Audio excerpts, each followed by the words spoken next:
Você tem certeza de que pensa por conta própria? E se eu te dissesse que grande parte das suas decisões, desde o que você veste até o que você acredita, são moldadas pelos outros, sem que você perceba? Você é realmente livre? Hoje vamos mergulhar na mente humana com o clássico O Animal Social, de Elliot Aronson. Por que ajudamos algumas pessoas e ignoramos outras? Por que nos apaixonamos? Por que julgamos? Por que odiamos? As respostas estão na ciência do comportamento humano, e este livro pode transformar sua forma de ver o mundo e a si mesmo. Manipulação social, preconceito invisível, amor, violência e empatia. Tudo isso acontece dentro da sua mente. Você quer descobrir como? Bem-vindo ao universo de O Animal Social, onde entender o outro começa por se entender. Imagine-se entrando em uma sala onde 7 outras pessoas já estão sentadas. À sua frente há 3 linhas desenhadas em um quadro, uma visivelmente maior, outra média e uma terceira bem mais curta. Um homem de jaleco branco pergunta qual linha corresponde em tamanho a uma linha de referência. Você sabe claramente qual é a resposta certa, mas todos os outros apontam para a linha errada. E agora? Você segue sua certeza ou concorda com o grupo? Esse foi o cenário de um dos experimentos mais famosos da psicologia social, conduzido por Solomon Asch na década de 1950. O objetivo: investigar até que ponto as pessoas cedem à pressão social, mesmo quando a realidade contradiz o grupo. O resultado? Cerca de 75% dos participantes concordaram com o grupo em pelo menos uma rodada, mesmo sabendo que a resposta estava errada. Isso nos leva ao primeiro grande ensinamento de Elliot Aronson. O ser humano é profundamente um animal social, movido pela necessidade de aceitação. Como Aronson afirma, as pessoas não apenas são influenciadas pelas outras, elas precisam dessa influência para sobreviver e funcionar. A força do conformismo é tamanha que pode nos fazer duvidar de nossos próprios sentidos. E esse é o ponto central. A pressão do grupo não precisa ser explícita. Muitas vezes, basta o silêncio coletivo para moldar nossas decisões. Esse comportamento tem implicações cotidianas. No trabalho, podemos suprimir ideias por medo de sermos os únicos a pensar diferente. Em relacionamentos, podemos aceitar situações desconfortáveis só para manter a harmonia. No campo político, o conformismo explica como certas crenças ganham força mesmo quando são ilógicas ou perigosas. Mas o conformismo não é sempre negativo. Ele também é essencial para o convívio social. Seguir regras, respeitar normas e cooperar com o grupo são formas de conformismo positivo. O problema surge quando o medo de rejeição nos impede de agir com autenticidade. Aronson nos convida a refletir: até que ponto estamos sendo fiéis a nós mesmos e quando estamos apenas seguindo a manada? Ao compreender o poder do conformismo, damos o primeiro passo para nos libertar dele, ou, ao menos, usá-lo com consciência. Por que mudamos de ideia? O que faz com que uma simples conversa, um vídeo na internet ou até um comercial de TV consiga alterar nossas crenças e atitudes mais profundas? Segundo Elliot Aronson, a resposta está na estrutura da persuasão, um dos pilares centrais da psicologia social. A persuasão é a arte e a ciência de influenciar atitudes. E como Aronson explica, essa influência ocorre por meio de uma tríade: quem está falando, a fonte, o que está sendo dito, a mensagem, e para quem se fala, o público.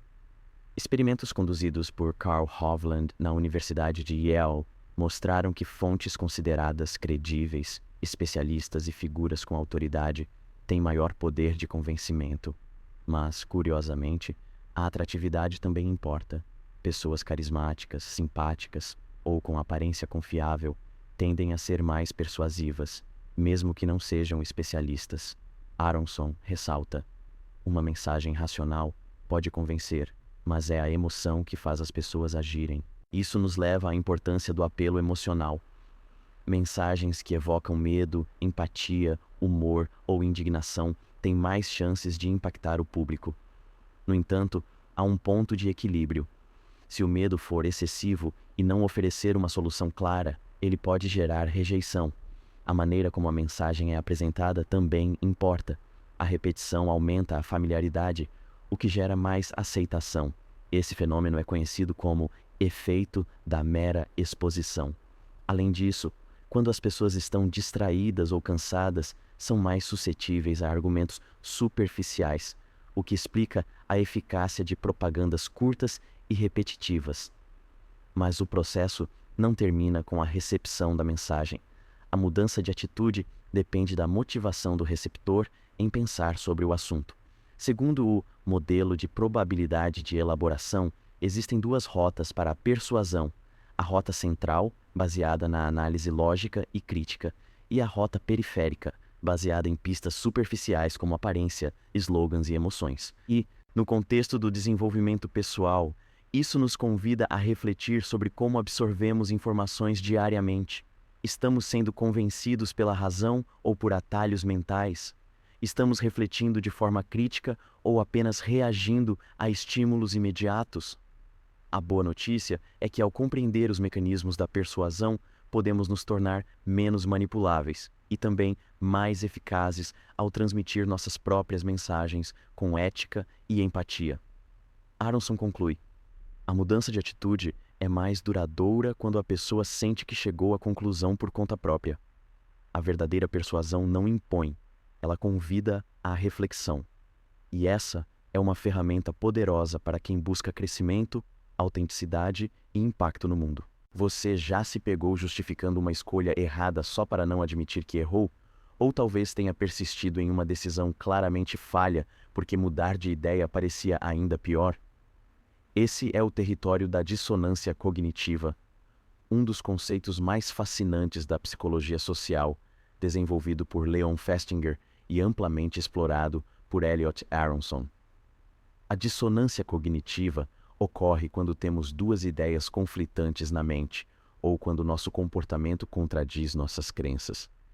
Isso gera um desconforto psicológico que, em geral, tentamos aliviar de alguma forma, normalmente ajustando nossas crenças para se alinharem ao nosso comportamento. Um experimento clássico ilustra bem esse fenômeno. Festinger e Carl Smith pediram a participantes que realizassem uma tarefa extremamente entediante e depois mentissem para outra pessoa dizendo que ela havia sido divertida. Alguns foram pagos com $20, outros com apenas $1. Curiosamente, os que receberam apenas $1 acabaram avaliando a tarefa como mais interessante. Por quê? Porque não tinham uma justificativa externa forte, como o dinheiro, para mentir.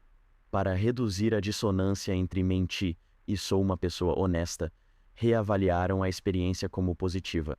Já os que receberam $20 tinham uma justificativa externa clara, o pagamento, e, portanto, não precisaram alterar sua percepção. Aronson destaca que a dissonância é mais intensa quando está relacionada à autoimagem. Quando nossas ações entram em conflito com a ideia que temos de nós mesmos, como honestos, éticos, competentes, surge a necessidade urgente de reequilibrar esse conflito.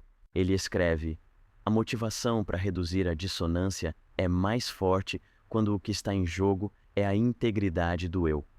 No dia a dia, esse mecanismo explica por que tantas pessoas permanecem em relacionamentos tóxicos, defendem decisões ruins ou racionalizam comportamentos incoerentes.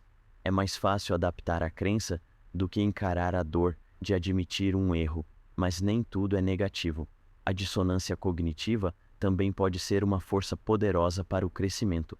Quando reconhecemos esse desconforto e o enfrentamos com honestidade, temos a oportunidade de revisar crenças, mudar comportamentos e evoluir. Para quem busca desenvolvimento pessoal, isso significa acolher o desconforto como sinal de mudança necessária. Significa fazer perguntas difíceis. Estou agindo de acordo com meus valores? Estou me traindo para evitar conflitos? Estou justificando o injustificável? Aronson nos ensina que ser humano é, inevitavelmente, viver com alguma dissonância. A diferença está em como lidamos com ela, com negação ou com coragem. E a coragem de mudar começa com o reconhecimento de que nem sempre estamos certos, mas sempre podemos melhorar. Todos nós carregamos ideias pré-concebidas sobre os outros, muitas vezes sem perceber. São os estereótipos, generalizações aplicadas a grupos inteiros de pessoas com base em raça, gênero, classe, religião, orientação sexual ou qualquer outra característica marcante. Elliot Aronson nos lembra que os estereótipos não são necessariamente mal intencionados. Eles são, em parte, uma estratégia mental de economia cognitiva, uma forma de o cérebro processar e organizar informações de maneira rápida. O problema surge quando esses estereótipos se tornam rígidos, imprecisos e servem de base para preconceitos e discriminações. Preconceito, por sua vez, é uma atitude negativa dirigida a alguém apenas por pertencer a determinado grupo. Já a discriminação é a ação, o comportamento que resulta dessa atitude. Aronson afirma: os estereótipos persistem porque fornecem justificativas cognitivas para nossos sentimentos e comportamentos em relação aos outros. Um dos experimentos mais reveladores nesse campo foi o realizado por Henri Tajfel com o chamado grupo mínimo. Bastava dividir pessoas aleatoriamente em dois grupos para que começassem a favorecer os membros do próprio grupo, mesmo sem qualquer razão lógica para isso. Isso mostra o quanto o ser humano tende a valorizar o nós em detrimento do eles. Essa tendência tem raízes evolutivas, mas suas consequências sociais são profundas: guerras, segregações, desigualdades estruturais. E no nível individual, os estereótipos moldam expectativas, sabotam oportunidades e ferem a autoestima. Outro experimento citado por Aronson é o do estereótipo ameaçador. Quando mulheres são lembradas de que estão em uma situação tipicamente masculina, como um teste de matemática, elas tendem a ter um desempenho pior, não por falta de capacidade, mas porque o estresse de representar o grupo e o medo de confirmar um estereótipo negativo afetam sua performance. Isso revela como os preconceitos não afetam apenas as relações sociais, eles atuam diretamente na psique, nas emoções e nos resultados concretos de cada indivíduo. Mas há esperança. Pesquisas mostram que o contato direto e significativo entre grupos pode reduzir o preconceito, especialmente quando esse contato ocorre em condições de igualdade, com objetivos comuns e apoio institucional. Educar para a empatia, promover representatividade e questionar crenças internalizadas são passos essenciais. Para quem busca desenvolvimento pessoal, isso implica examinar honestamente seus próprios vieses. Perguntar-se quais imagens mentais surgem automaticamente quando penso em certos grupos. Essas imagens se baseiam em experiência real ou em narrativas herdadas. O verdadeiro crescimento humano começa quando deixamos de reagir automaticamente e começamos a responder com consciência. Aronson finaliza esse tema com uma poderosa reflexão.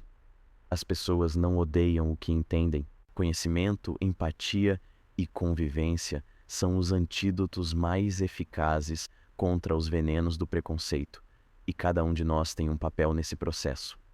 A agressividade é uma das forças mais primitivas e complexas do comportamento humano. Presente em todas as culturas, ela pode se manifestar em formas sutis, como uma palavra ríspida ou uma exclusão social, ou em explosões de violência física. Mas o que leva alguém a agir com agressividade? Elliot Aronson explora essa questão de forma abrangente, reunindo diversas teorias e evidências empíricas. Uma das abordagens clássicas é a teoria da frustração-agressão, que sugere que a agressividade surge quando uma pessoa é impedida de alcançar um objetivo. A frustração acumula tensão e a agressividade surge como uma válvula de escape. No entanto, essa teoria não explica todos os comportamentos agressivos. Afinal, nem toda frustração leva à violência. Outra explicação relevante é o aprendizado social. Através da observação e da imitação, Aprendemos desde cedo que certos comportamentos agressivos podem ser recompensados. Crianças que veem adultos resolverem conflitos com gritos ou agressões físicas tendem a repetir esses padrões. A televisão, os jogos e os filmes também influenciam, especialmente quando a violência é glamourizada ou não tem consequências. Um estudo famoso, citado por Aronson, é o experimento do Bobo Doll, de Albert Bandura. Nele, crianças que assistiam adultos agredirem um boneco inflável, o Bobo, reproduziam o comportamento agressivo com maior intensidade, especialmente quando viam que o adulto não era punido. Além disso, há fatores biológicos e ambientais que influenciam a propensão à agressividade. Hormônios como a testosterona, consumo de álcool, calor extremo, desorganização urbana, entre outros. Mas Aronson também destaca que a agressividade pode ser controlada e redirecionada. O autocontrole emocional, a empatia, o reforço de comportamentos pacíficos e a justiça restaurativa são ferramentas eficazes para reduzir a violência. Ele escreve: a agressividade não é inevitável. Ela é, em grande parte, aprendida e, portanto, pode ser desaprendida. No desenvolvimento pessoal, isso nos leva a uma reflexão poderosa. Como lidamos com a raiva?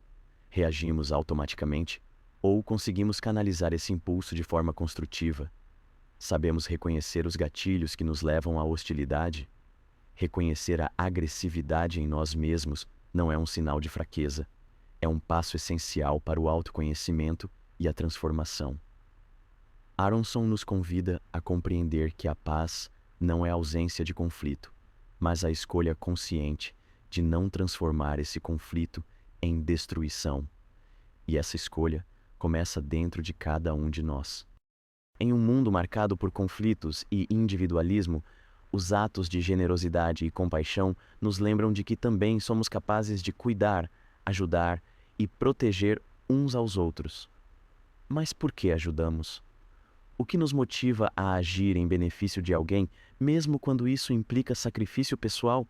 Elliot Aronson dedica um capítulo profundo ao altruísmo, o comportamento intencional de ajudar outra pessoa sem expectativa de recompensa. A psicologia social investiga esse fenômeno há décadas, revelando que a generosidade humana é complexa e multifacetada. Uma das primeiras questões debatidas é se o altruísmo genuíno realmente existe ou se toda ajuda tem algum benefício indireto para o doador, como alívio da culpa, ganho de prestígio ou reciprocidade futura.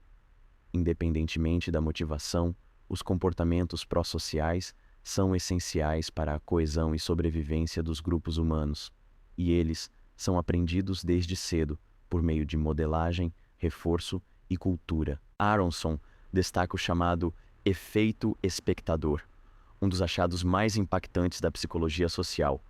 Em situações de emergência, quanto maior o número de testemunhas, menor a probabilidade de que alguém intervenha. Isso ocorre devido à difusão de responsabilidade. Cada indivíduo presume que outro tomará a iniciativa. O caso de Kitty Genovese, uma jovem assassinada em Nova York em 1964, diante de dezenas de testemunhas passivas, foi o catalisador para muitos estudos sobre essa apatia social. Experimentos posteriores, como os de Darley e Latané, mostraram que a probabilidade de ajuda aumenta quando estamos sozinhos, quando percebemos a vítima como similar a nós ou quando estamos emocionalmente tocados pela situação. Além disso, pessoas com níveis mais altos de empatia e senso de responsabilidade social tendem a agir mais. O humor também influencia.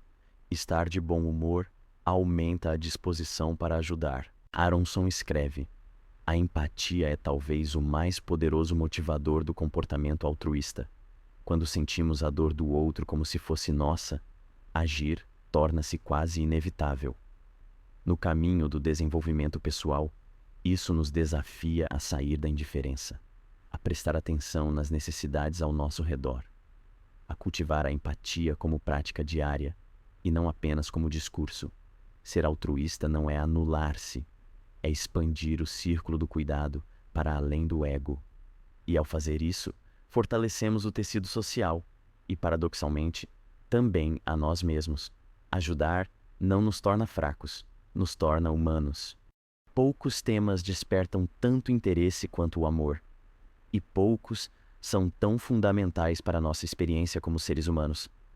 No capítulo dedicado aos relacionamentos, Elliot Aronson nos conduz por uma análise científica e profundamente humana das forças que nos aproximam, nos mantêm juntos e às vezes nos afastam. O primeiro elemento analisado é a atração interpessoal. Por que nos sentimos atraídos por certas pessoas e não por outras? A resposta envolve múltiplos fatores: proximidade, familiaridade, semelhança, reciprocidade e aparência física.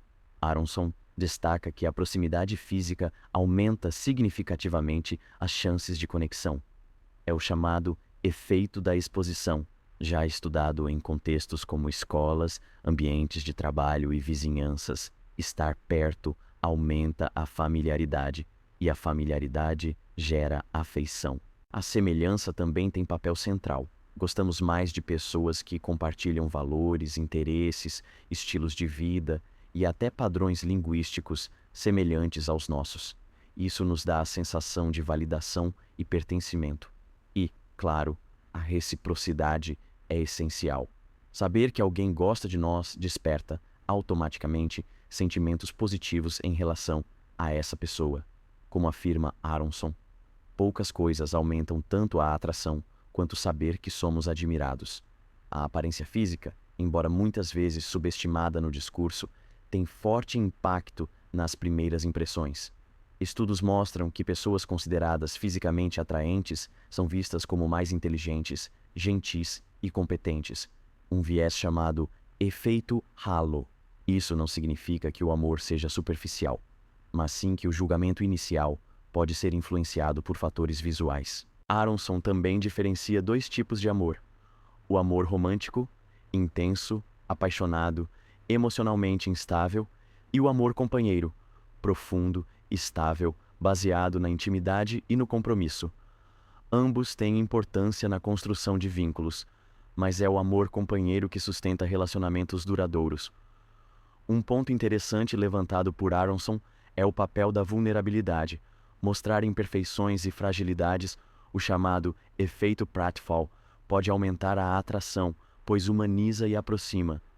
Pessoas que parecem perfeitas demais tendem a ser menos simpáticas.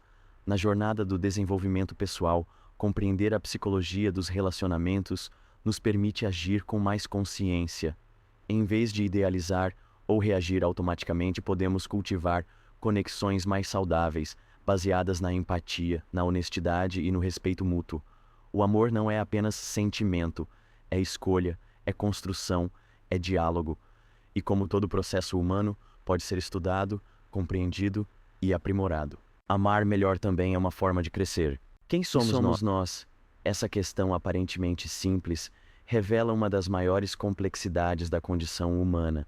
No capítulo sobre identidade e autoconceito, Elliot Aronson mostra como nosso eu não é uma entidade isolada, mas é moldado, alimentado e muitas vezes limitado pelo olhar dos outros. O autoconceito é a imagem que temos de nós mesmos, nossas características, valores, talentos, falhas e narrativas pessoais. Mas, como Aronson enfatiza, essa imagem é profundamente influenciada pelo ambiente social. As interações que temos, as comparações que fazemos e as mensagens que recebemos constantemente contribuem para a construção de quem acreditamos ser.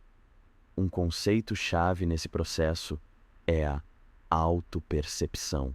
Muitas vezes aprendemos sobre nós mesmos observando nossos próprios comportamentos, especialmente quando nossas emoções ou intenções não estão claras. Por exemplo, se vejo que ajudo os outros com frequência, posso concluir que sou uma pessoa generosa. Outro ponto central é a influência normativa social. A tendência que temos de ajustar nossos comportamentos e opiniões para nos conformar ao grupo. Isso não ocorre apenas por pressão explícita, mas também por medo de rejeição ou desejo de aceitação. Aronson também aborda o fenômeno da Ameaça à autoimagem. Quando recebemos críticas ou feedback negativo, muitas vezes respondemos de forma defensiva ou racionalizamos.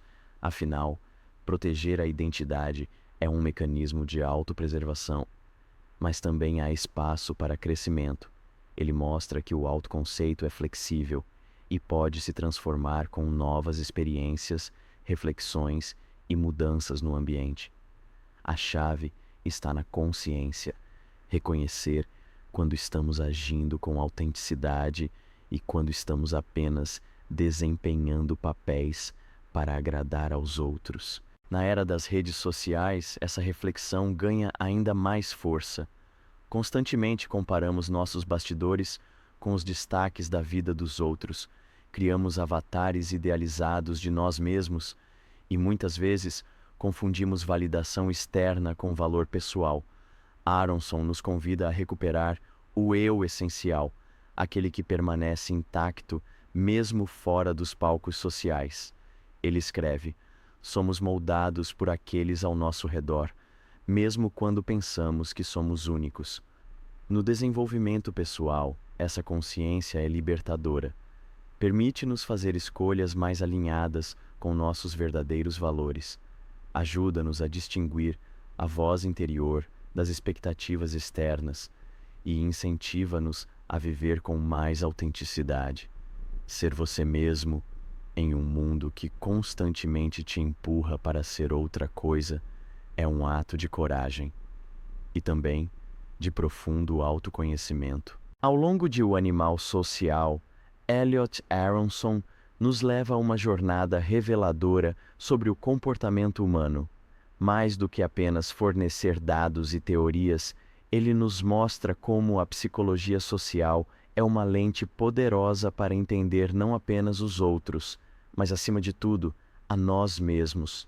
Vivemos cercados por influências, algumas sutis, outras explícitas, grupos, normas, expectativas, memórias, afetos, medos, crenças. Compreender como essas forças operam é o primeiro passo para deixar de ser meros reativos automáticos e nos tornarmos agentes conscientes de nossas escolhas. Conformidade, persuasão, dissonância cognitiva, preconceito, altruísmo, agressividade, amor, identidade. Cada um desses temas nos oferece uma peça do quebra-cabeça que é o ser humano na sociedade. E a mensagem principal de Aronson é clara: somos sociais por natureza, mas não estamos condenados a repetir padrões. Podemos aprender, mudar, crescer. Ele escreve: o objetivo da psicologia social não é julgar os comportamentos humanos, mas compreendê-los, e a partir dessa compreensão, encontrar formas mais saudáveis de convivência. Para aqueles que buscam desenvolvimento pessoal, este trabalho é um convite à autoconsciência. Ele nos desafia a questionar hábitos, revisar crenças e cultivar empatia, para perceber como nossas atitudes afetam os outros e como podemos construir relações mais autênticas, justas e significativas. Também nos lembra que o autoconhecimento não é um fim em si mesmo, mas um meio de viver com mais propósito e menos ilusão, para fazer escolhas menos impulsionadas pela aprovação externa e mais alinhadas com nossos verdadeiros valores. Concluímos este vídeo com um convite: leve consigo o que aprendeu, observe suas reações, ouça com mais presença, reflita antes de julgar, questione antes de concordar e lembre-se, cada pequena mudança na sua forma de agir pode gerar um efeito transformador no coletivo. Que o conhecimento sobre o comportamento humano não permaneça apenas na teoria, mas inspire práticas diárias de respeito, empatia e coragem. Pois no final, ser um animal social não é uma limitação, é uma oportunidade de crescer juntos. E como dizemos aqui, descubra seu Ikigai, viva com propósito, conecte-se conscientemente e transforme o mundo começando por você mesmo. Inscreva-se no canal, curta e compartilhe. Exerça sua influência positiva no mundo.